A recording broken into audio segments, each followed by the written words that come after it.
حد من المتابعين سألتني سؤال أنا بعتبره سؤال مهم جدا. قالت لي إيه الحاجة أو الحافز اللي يخليني ألعب جيم أو ألعب رياضة. أنا بحاول كتير بس مش حاسة إن عندي حافز قوي.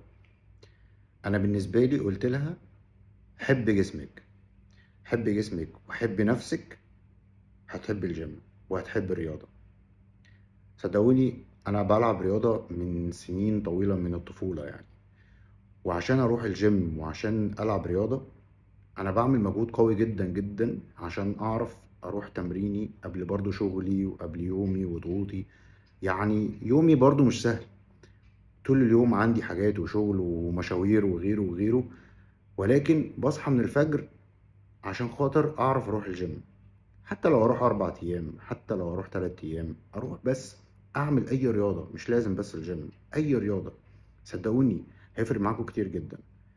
انا اتعودت ان انا جسمي يكون مظبوط، فما بعرفش ابقى غير كده. لو ما لعبتش رياضه وما لعبتش جيم نفسيتي ما بتبقاش حلوه. فصدقوني جربوا الموضوع ده وهيفرق كتير جدا جدا في نفسيكم. عايزكم تكتبوا لي في التعليقات ايه اكتر حاجه بتحفزكم وتخليكم تلعبوا رياضه او بتروحوا الجيم. سلام.